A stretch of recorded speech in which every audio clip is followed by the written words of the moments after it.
मेरे प्यारे स्टूडेंट, तो कैसे हैं आप सब स्टूडेंट्स। मैं आज आप सबके लिए लाया हूं एकदम टॉप का ऑब्जेक्टिव क्वेश्चन हिंदी का 12वीं कक्षा का।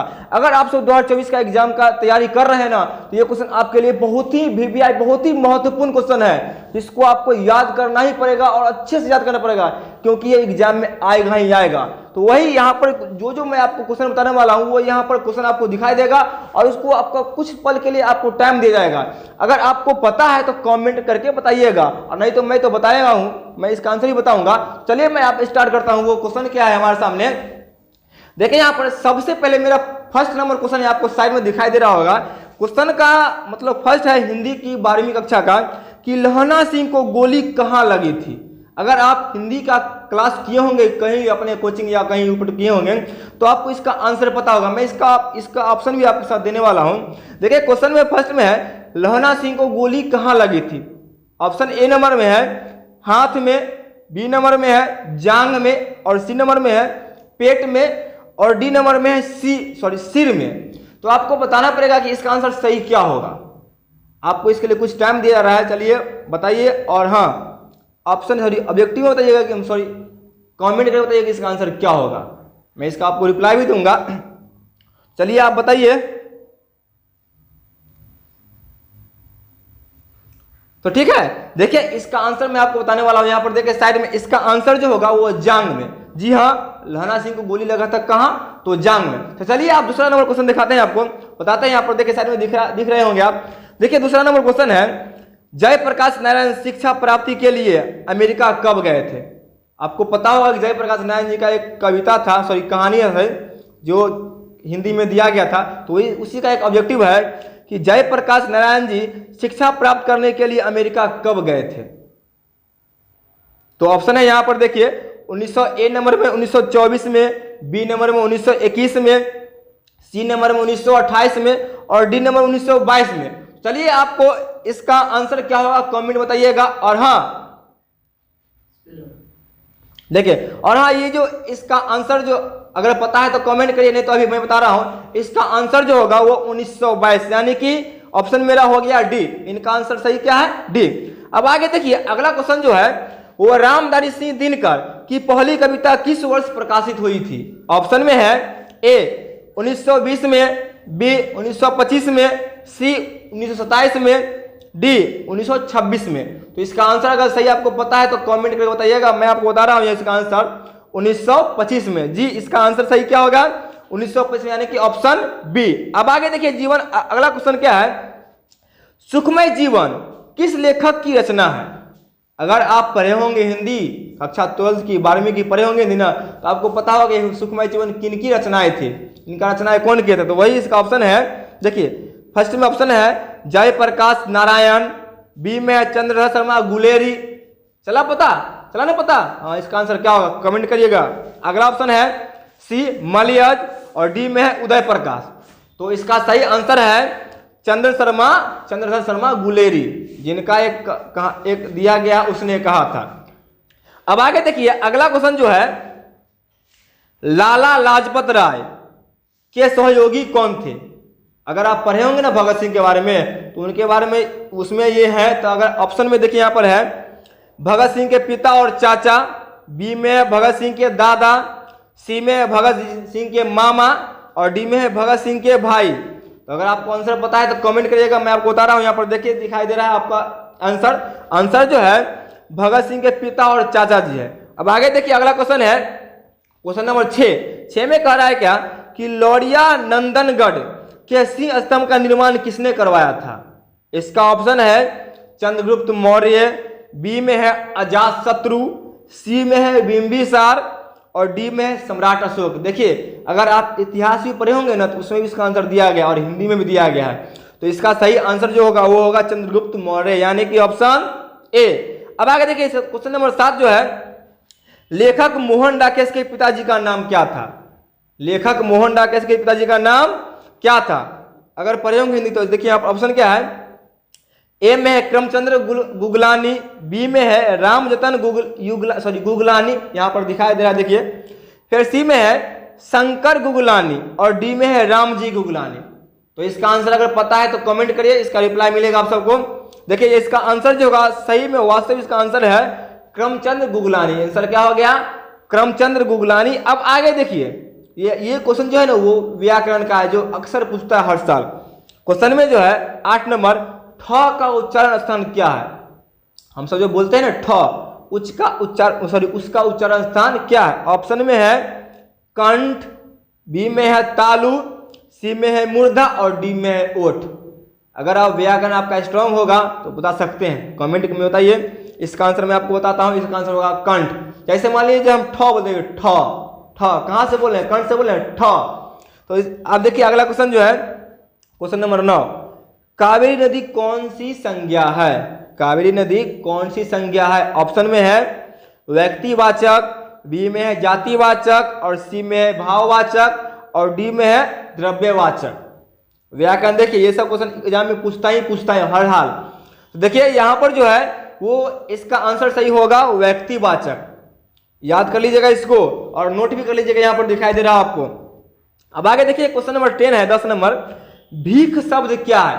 देखिए ये सब जो है ना हमारा व्याकरण का क्वेश्चन है और सबसे बेसी पूछता है व्याकरण का ही, इसलिए यहां पर आ गया एक 10 नंबर है, भीख शब्द क्या है? ऑप्शन में है तत्सम, बी में है देशज और सी में है विदेशज और डी में है तद्भव। तो इसका आंसर अगर पता है ना तो कमेंट करिएगा, मैं आपको बता रहा हूं यहां पर याद करने के लिए। इसका सही आंसर है तत्सम। अगर आप तत्सम याद है आपको तो सही आंसर है और आप सही पढ़ रहे हैं। अब आगे देखिए 11 नंबर क्वेश्चन जो है, 11 नंबर में कह रहे हैं कि हिंदी में कुल कितने सर्वनाम होते हैं? हिंदी में कुल कितने सर्वनाम होते हैं? तो ऑप्शन है आपके पास 14, 13, 11 और 12। देखिए ए में है 14, बी में है 13 और सी में है 11 और डी में है 12। तो अगर आपको पता है तो कमेंट ही करिएगा, मैं इसका आंसर बताता हूं आपको। सही आंसर इसका है 11 यानी कि ऑप्शन सी। देखिए यहां पर दिखाई दे रहा ऑप्शन सी। आगे देखिए आप क्वेश्चन नंबर 12, नाला शब्द का स्त्रीलिंग रूप क्या है? नाला शब्द का स्त्रीलिंग रूप क्या है? ऑप्शन ए में है नाली, ऑप्शन बी में है नालिन, ऑप्शन सी में है नालिनी और ऑप्शन डी में है नालिक। देखिए यहां पर दिखाई दे रहा है आपको। सोचिए अगर आपका सही आंसर हो रहा है तो आप सही पढ़ रहे हैं, नहीं तो आप धोखा दे रहे हैं। इसका सही आंसर होगा वो होगा नालिन। क्या होगा? नालिन, नाली नहीं नालिन। ध्यान रखिएगा इस बात को। अब देखिए ऑप्शन नंबर 13 है, सॉरी क्वेश्चन नंबर 13, जिस शब्द से किसी काम का करना या होना समझा जाए उसे क्या कहते हैं? सुनिए देखिए यहां पर क्वेश्चन है, फिर से कहते हैं जिस शब्द से किसी काम का करना या होना समझा जाए उसे क्या कहते हैं? ऑप्शन में है ए क्रम, बी में है क्रिया और सी में है कर्ता और डी में है कारक। तो इसका सही आंसर क्या होगा? इसका सही आंसर होगा क्रिया। अगर आपका आंसर सही हो रहा है तो बिल्कुल आप सही पढ़ रहे हैं, नहीं तो कभी से करिए मेहनत, पूरा वीडियो को देखिए और मेहनत करिए। आगे देखिए अगला नंबर क्वेश्चन है यानी कि 14 नंबर, वह खाता है। देखिए ये सब जो है ना हमारा व्याकरण का क्वेश्चन है, इसे याद करिएगा। वह खाता है किस काल का उदाहरण है? ऑप्शन में है ए वर्तमान काल और बी में है भूतकाल और सी में है भविष्य काल और डी में इनमें से कोई नहीं। तो इसका आंसर सही क्या होगा? अगर आप इंग्लिश भी पढ़े होंगे तो आपको पता होगा इसका आंसर क्या होगा सही। तो ऑप्शन में ए जो है वर्तमान काल, वही इसका आंसर सही होगा। अब आगे देखिए 15 नंबर क्वेश्चन है, अवयव के कितने भेद होते हैं? ऑप्शन ए में है 3, ऑप्शन बी में है 4, ऑप्शन सी में है 5, ऑप्शन डी में है 7। तो इसका सही आंसर क्या होगा? मैं आपको बता रहा हूं इसका सही आंसर होगा 5 यानी कि ऑप्शन सी। याद करिए, अगर याद है तो बहुत अच्छा बात है, याद नहीं याद है तो इसको याद करिए आप सब। अब आगे देखिए प्रश्न नंबर 16 है, रचना तथा बनावट के आधार पर शब्द कितने प्रकार के होते हैं? रचना और बनावट के आधार पर शब्द कितने प्रकार के होते हैं ये पूछता है। इसे 2 साल पहले भी डायरेक्ट पूछा है ये वाला। ऑप्शन ए नंबर है 2, ऑप्शन बी नंबर है 4, ऑप्शन सी नंबर है 3 और ऑप्शन डी नंबर है 6। तो मैं आपको बता दूं कि इसका आंसर सही जो होगा वो ऑप्शन सी नंबर यानी कि 3। शब्द कितने प्रकार के होते हैं? 3 नंबर के, सॉरी 3 प्रकार के होते हैं। अब आगे देखिए क्वेश्चन आगे है क्वेश्चन नंबर 17, साम्यवाद के जन्मदाता कौन थे? ये भूगोल का भी है, इतिहास का भी है, सिविक्स का भी है और हिंदी का भी है। तो देखिए इसका जो ऑप्शन है प्लेटो, बी में है कार्ल मार्क्स, सी में अरस्तु और डी में है निकोलस। तो अगर आप सब इतिहास ही पढ़े हो तो इसका आंसर सही पता होगा आपको, कमेंट कर दिया, नहीं तो मैं भी आपको बता रहा हूं इसका सही आंसर है बी यानी कि कार्ल मार्क्स। याद कर लीजिएगा अच्छे से। अब देखिए क्वेश्चन नंबर है 18 जो आपको साइड में दिखाई दे रहा है। क्वेश्चन नंबर कहा जा रहा है कि लेखक बालकृष्ण भट्ट का 2 खंडों में एक निबंध संग्रह प्रकाशित है, उसका नाम क्या है? चैप्टर फर्स्ट नंबर है ना 12th का, लेखक बालकृष्ण भट्ट का बातचीत, उसी का एक अब क्वेश्चन आया है। लेखक बालकृष्ण भट्ट का 2 खंडों में एक निबंध संग्रह प्रकाशित है, उसका नाम क्या है? ऑप्शन है आपका रहस्य कथा, बी में है नूतन ब्रह्मचारी, सी में है भक्त निबंध माला और डी में है गुप्त वैरी। तो इसका आंसर क्या होगा? याद है ना, याद आ गया होगा। चलिए मैं इसका बताता हूं, इसका आंसर सही होगा बी यानी कि नूतन ब्रह्मचारी। अब आगे देखिए अगला क्वेश्चन है क्वेश्चन नंबर 19, लोहना सिंह किस अध्याय का मुख्य पात्र है? ये बहुत है क्योंकि ये चैप्टर जो है ना प्रेम पात्र का है, प्रेम की कहानी और अक्सर प्रेम वाली बात आता है। ऑप्शन में है उसने कहा था, बी में सुखमय जीवन और सी में है रोज और डी में है ओ सदा नीरा। तो इसका आंसर सही क्या होगा? लोहना सिंह किसमें थे? तो उसने कहा था यानी कि ऑप्शन नंबर ए। अब आगे देखिए अगला क्वेश्चन जो है वो हमारा है 20 नंबर, जो अक्सर पूछता है, हर एग्जाम में पूछता है, हर साल पूछता है, मैं उसी से लिया हूं। उसका नाम है, उसका ऑप्शन क्वेश्चन है सिपाही की मां का लेखक कौन है?